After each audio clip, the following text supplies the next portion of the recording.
तो हेलो प्यारे विद्यार्थियों। तो आज हम लोग पढ़ने वाले हैं जो हमारे पास क्या है क्लास 9 की गुणनखंड प्रमेय। यह बहुत ही का जो प्रमेय है बहुत ज़्यादा सबको टफ लगती है, लेकिन इसे हम इजी वे में समझाने का प्रयास करेंगे और आसान तरीके से समझाएंगे और आपको समझ में भी आ जाएगा। और देखते हैं हमारा प्रयास कैसा लगता है आप लोगों को। सही देखते हैं प्रमेय क्या कहता है। यदि पी एक्स घात पी एक्स का मतलब क्या था बहुपद, ठीक है। पी एक्स घात यानी बहुपद, जहाँ एन है यानी क्या यहाँ पे मतलब बहुपद की घात है, ठीक है। क्या घात क्या हो, बड़ी हो या तो बराबर किससे, एक से। वह एक बहुपद हो और एक कोई वास्तविक संख्या हो तो पहला क्या कहता है x minus A P x का एक गुणनखंड होता है यदि पी ए बराबर 0 हो। बात समझ रहे हैं कुछ। दूसरा देखते क्या होता है, पी ए बराबर 0 हो तो यदि x minus A P x का क्या हो, एक गुणनखंड हो। दोनों बात सेम नहीं, लेकिन हमको कुछ समझ में नहीं आया। आज हम बहुत इजी समझाने का प्रयास करेंगे। देखिए ध्यान दिए आप थोड़ा। अभी इसके पहले आप लोगों ने, ये आपकी नई बुक है तो आप इसके पहले आप लोगों ने क्या पढ़ा था, शून्य निकालना ना। तो शून्य से थोड़ा शून्य पे हम लोग आके उसको समझने का प्रयास करते हैं। ध्यान दीजिए, यह बोला x माइनस से पी एक्स का एक गुणनखंड होता है यदि पी ए बराबर का है 0। यानी अगर बोला कि ये जो x माइनस ए आपका है यानी x माइनस जो ए आपका है यह गुणनखंड होगा किसका, पी ए बराबर 0। यानी ये जो पी एक्स का क्या है, एक में देखिए इस प्रकार, यानी जो x माइनस ए है ये क्या पी एक्स का गुणनखंड है। मान लेते हैं गुणनखंड क्या है गुणनखंड है, ठीक है। कब है, जब ये पी ए बराबर 0 है। क्या है आपका पी ए बराबर क्या है 0, तब।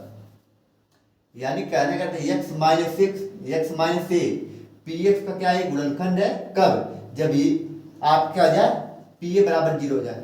ऐसा हम कैसे पता कर सकते हैं कि ये आपका 0 है तभी को गुणनखंड कहलाएगा। देखिए ध्यान दीजिए यहाँ पे, अगर यहाँ से हम इन दोनों को क्या कर दे 0 को बराबर रख दे, जैसे हमने शून्य निकालते थे उसी प्रकार ऐसे हम क्या कर दे 0 के बराबर रख दे। यानी आपका x माइनस ए बराबर आपका 0 कर दे, ठीक है। अब इसको देखते हैं, यानी x से जब ये माइनस से इधर जाएगा आपको हो जाएगा प्लस, तो आपका x बराबर ए। अगर यही मान उठा हम लोग क्या करें, यानी अगर जो ए है इसे px में रखा जाए, px कुछ भी हो सकता है px। अगर यही मान उठा के इसमें अगर रखा जाए और ये क्या हो जाए 0 के बराबर हो जाए तो हम कह देंगे कि ये जो x माइनस यानी जो x का जो मान है यही बहुपद क्या कहलाएगा, गुणनखंड कहलाएगा। बात नहीं समझाई बेबी, ध्यान सुनिए। यानी कहने का अर्थ है कि px गुणनखंड है तब जब x माइनस ए क्या है, इसका क्या है शून्य का गुणनखंड है। यानी px क्या गुणनखंड है किसका, जब x माइनस ए है तब। कहने का अर्थ है कि जब ये x माइनस ए px का गुणनखंड कहलाएगा तब जब p ए बराबर का आपका 0 हो जाए। यानी x माइनस ए क्या है, इसका गुणनखंड होगा, लेकिन पता नहीं कब होगा। और कब होगा, जब p ए बराबर 0। यानी ए का मान इस बहुपद में x के स्थान में जब ए रखेंगे तो यह बहुपद 0 के बराबर हो जाएगा, तो हम कह लेंगे कि हाँ यह है इसका गुणनखंड। यानी यह जो दो मान है या जो ए है, जो आपका ए है यही बहुपद क्या कहलाएगा, गुणनखंड कहलाएगा। या यह पूरी संख्या ही बहुपद क्या कहलाएगा, फिर गुणनखंड कहलाएगी, ठीक है। और तब पी ए बराबर जब आपका 0 है तब। बात में क्लियर हुई, नहीं क्लियर दोबारा इधर देखते हैं। आइए देखते हैं दोबारा समझते हैं इसको बढ़िया से और तरीके से। देखिए वही यही सेम चीज दूसरा में बोला है, पी ए बराबर 0 है यानी पी ए बराबर 0 है, ठीक है। यदि x minus A P x का एक गुणनखंड है, यानी x माइनस ए इस पी एक्स का क्या है गुणनखंड है। हमने बस इसे हमने यहाँ x का शून्य निकाल लिया है, यानी हमने इस बहुपद का शून्य निकालने के लिए हमने क्या किया है x माइनस ए को हमने बराबर किया, इस साइड किया, तो यहाँ से हमें क्या मिल चुका है, a मिल चुका है। अब ए का जब मान हम इसमें रखेंगे, हम लोग इसी प्रकार रखते थे, जैसे कोई हमारा बहुपद हो जाए, जैसे x बराबर हमें 2 दे दे तो हम रखते थे क्या, यहाँ पे x दे दे, आपका दे दे 2x प्लस आपका 4, ये दे दे हमको, सॉरी मान लिखिए माइनस है, ठीक है। यहाँ पे खाली x स्क्वायर लिखिए, तो हम ये 2 को यहाँ रख देते हैं, यानी p 2 बराबर आपका 2 x के स्थान हम लोग क्या रखेंगे 2 का वर्ग माइनस आपका 4, तो p 2 बराबर आपका 2 का वर्ग यानी 4 माइनस आपका 4, यानी p 2 बराबर आपको हो जाएगा 0। अब ये 0 हो चुका है, तो हम यह भी तो कर सकते हैं जो ये आपका बहुपद है इसका यह गुणनखंड है, कह भी सकते हैं। या इसको थोड़ा सॉल्व करते हैं, यानी x माइनस आपका 2 बराबर आपका 0, इस प्रकार इसको लिख सकते हैं हम लोग, है ना।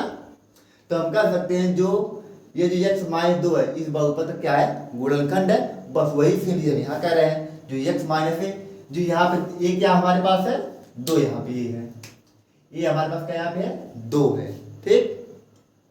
यानी हम इसको कह दें x माइनस से है, ठीक है। ये क्या हमारे पास है x माइनस से, इस बहुपद का गुणनखंड किसका, इस बहुपद का। जब यह हमने यहाँ पे 2 रखा है, अगर यही पर ए रख दी, क्या रख दी, ए रख दी, और ये सॉरी यहाँ पे आप 2 ही रखिए, यहाँ क्या रख दी, ए रख दी।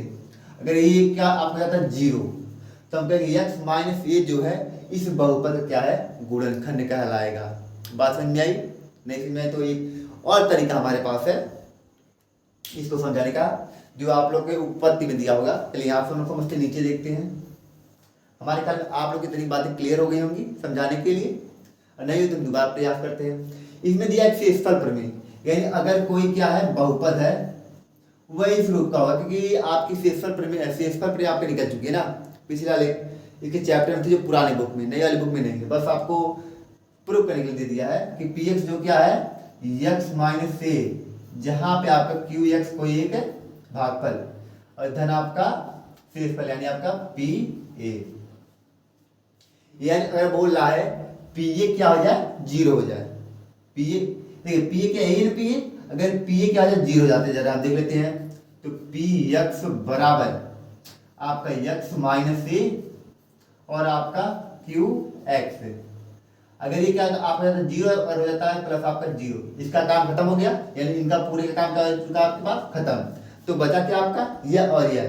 तो हम लोग जानते हैं, हम लोग कोई भी जब भाग हम निकालते हैं तो हम जानते हैं भागफल गुणे आपका भाज्य, ये आपका भाजक है आपका, सॉरी यह भाज्य है आपका, भाजक गुणे आपका भागफल, क्या होता है आपका भाज्य, यही ना। यानी भाज्य गुणे आपका भागफल बराबर आपका भाज्य होता है, यही होता है। यानी ये चीज आपका भाज्य है, भाज्य बराबर आपका होता है भागफल, सॉरी भाजक गुणे आपका भागफल धन आपका शेषफल, ये चीज है। जब यहाँ शेषफल का जा रहा है 0 हो जा रहा है, यानी शेषफल का 0 हो जा रहा है, तो हम यह कह सकते हैं जो भाज्य होगा भाजक के और भागफल के बराबर होगा कि नहीं। तो हम यह भी तो कह सकते हैं कि यह जो भाजक और भागफल है इसका गुणनखंड कह तो सकते हैं। अगर बात क्लियर है तो इस टाइप तरह समझ सकते हैं इसको। देखिए 15 हम लिख सकते हैं, 15 को गुणनखंड करें तो हम इसका आ सकता है आपका, अगर हम इसको 30 भाग कर रहे हैं, देखिए 3 को हम 15 को 30 भाग करते हैं तो 5 है आपका 15, खत्म आपका। शेषफल क्या आ चुका हमारे पास 0, यानी शेषफल का मान आपका आ चुका 0, काम खत्म। यानी भाजक का मान कितना हमारे पास है 3, गुणे आपका भागफल का मान कितना हमारे पास है 5, धन शेषफल क्या बचा 0। तो हम क्या ये नहीं कर सकते कि 5 और 3 इस बहुपद क्या, अगर इस 15 का क्या है गुणनखंड कर सकते हैं, कर सकते हैं कि नहीं, कर सकते हैं ना। तो अगर हमने 15 क्या मान लिया, एक बहुपद मान लिया, क्या मान लिया पी एक्स, क्या आपका एक बहुपद है। और जो हमारे पास ये है 3 और 5 क्या हमारे पास है x माइनस ए, इसके क्या है गुणनखंड है। कर सकते हैं, कर सकते हैं कि नहीं, कर सकते हैं। जहां पे आपका शेषफल क्या है 0 के बराबर है। तो वही चीज तो हम कहना चाह रहे हैं कि जो x माइनस ए होगा ये इसका गुणनखंड होगा, किसका, इस पूरे बहुपद का। x माइनस है इसका गुणनखंड होगा पी एक्स का। यही तो कहने का हमारा अर्थ है। अगर बात क्लियर हुई तो बताइए ना, दोबारा बोलिएगा, हम समझा देंगे। हमको लगा कि आपको बेहतरीन तरीके से समझ में आ गया होगा। और इसको पूरा समझने के लिए हम क्या करते हैं, एक प्रश्न का सहारा लेते हैं और उसको हम और बेहतरीन तरीके से हल करके बताते हैं कि इस प्रमेय को कैसे उस पर लागू किया जा सकता है। आइए देखते हैं क्या क्वेश्चन हमारे पास है। चलिए आइए, हमारे पास उदाहरण नंबर 6वां है, इसके माध्यम से समझते हैं जरा इस क्वेश्चन को। आप ध्यान दीजिए, जो ये x प्लस 2 है, क्या हम इसको हम x माइनस ए कर सकते हैं, यानी माइनस छोड़िए, माइनस प्लस कुछ भी हो सकता है यहाँ पे। क्या हम इसको x प्लस ए कह सकते हैं, इसको हम लोग कर सकते हैं कि नहीं, कर सकते हैं बिल्कुल। और ये हमारा उदाहरण है, इसको हम लोग क्या px बोल सकते हैं, क्या बोल सकते हैं इसको हम लोग px बोल सकते हैं। या आपको क्या है पी एक्स बराबर, क्या इसको हम लोग पी एक्स बोल सकते हैं? बिल्कुल बोल सकते हैं, क्योंकि यार एक यक्ष चर वाला बहुपद है।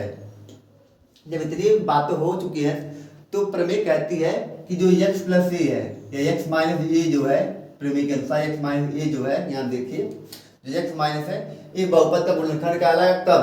जब ये p बराबर 0 हो जाएगा। यानी अगर इस दो को उठा के, यानी ए को हम उठा के इस पूरे समीकरण में रख दे, सॉरी पूरे बहुपद में रख दे, अगर ये 0 हो जाता है तो हम कह देंगे हाँ ये इसका क्या है? गुणनखंड है, अन्यथा नहीं है। आइए चेक करते जरा, देखते क्या मजा मिलता है नहीं मिलता है। चलिए, तो यहाँ से क्या हम लोग इसके मान निकाल सकते हैं? इसका मान निकाल सकते हैं। क्या मान निकलेगा इसका? तो यक्स बराबर इधर यक्स प्लस आपका 2 बराबर आपका 0, 2 को इधर भेजते हैं तो यक्स बराबर आपका माइनस का 2 आ गया। अब इस माइनस 2 को उठा क्या कर दिए? इस पूरे बहुपद में रखते हैं। यह भी आपका एक अलग बहुपद, ठीक है, ये भी आपका क्या है? एक बहुपद ही है। में दो बहुपद दी गई हैं, अगर दोनों में अगर 0 आएंगे तभी मान लेंगे यहाँ यह शून्य किसके, सॉरी इसके, ये इसका गुणनखंड है या है, नहीं तो नहीं है, ठीक है। चलिए देखते हैं, इसमें रखते हैं तो हमारे पास पी एक्स के बराबर क्या है? पी एक्स बराबर ये आपका एक्स क्यूब प्लस आपका 3x स्क्वायर प्लस आपका 5x प्लस आपका 6। तो पी एक्स बराबर क्या हमारे पास, ध्यान दीजिए एक्स क्यूब, सॉरी एक्स के साथ हम क्या रखने वाले हैं? -2। इस पर देखते हैं -2 का आपका क्यूब धन 3 एक्स के स्थान पे -2 का वर्ग प्लस 5 एक्स के स्थान पे -2 धन आपका 6।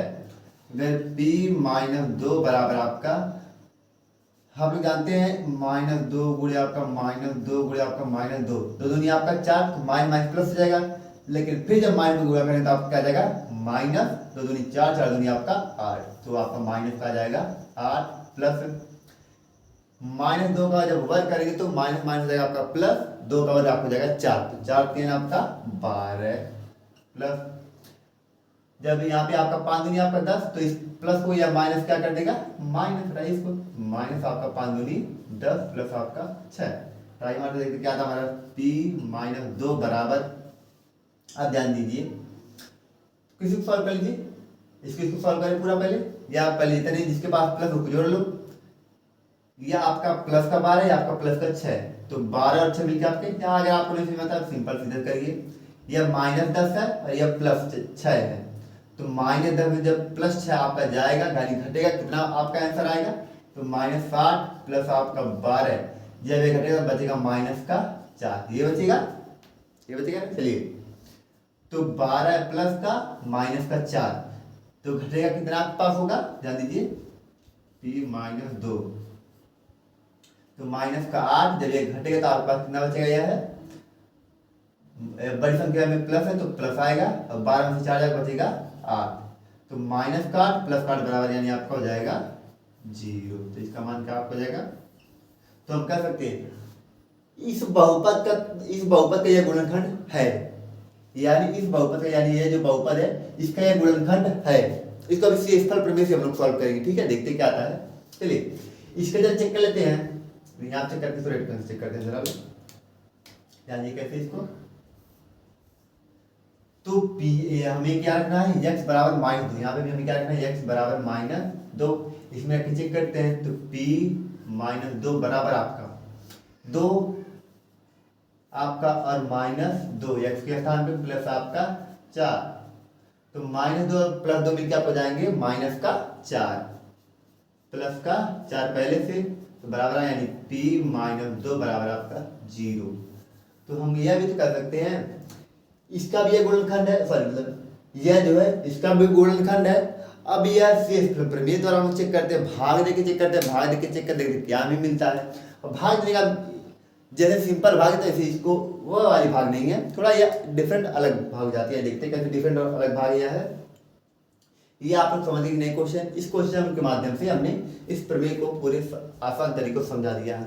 बिना क्वेश्चन के आप लोग को समझ में नहीं आया, अगर हमने प्रयास किया था, अगर आप लोग समझ गया होगा तो बहुत बेहतर है, अगर नहीं समझ आया होगा तो आप दोबारा कमेंट कर सकते हैं, हम आपको अगली वाली वीडियो में जरूर बताएंगे। तो फिलहाल आज के लिए हम लोग चाहेंगे यहीं पे रोकना इन सबको, क्योंकि अगर ज़्यादा लंबी वीडियो होगी तो आप लोग विजिट नहीं करेंगे और हमारे चैनल को सब्सक्राइब जरूर करेंगे। कि हम इसी तरह छोटे छोटे इंपॉर्टेंट वीडियो को हम आपके लिए लाते रहेंगे। और हाँ, हमारे चैनल पे हम केमिस्ट्री क्लासेस और आपके सामाजिक विज्ञान के भी क्लासेस जल्दी स्टार्ट करने वाले हैं, और हम थोड़ा समय ले रहे हैं और जानते हैं जो समय लगता है उनमें वह बेहतरीन बन के आता है, इसलिए थोड़ा समय लगेगा लेकिन आपके लिए जल्दी किया जाएगा। तो आज के लिए सबको जय हिंद।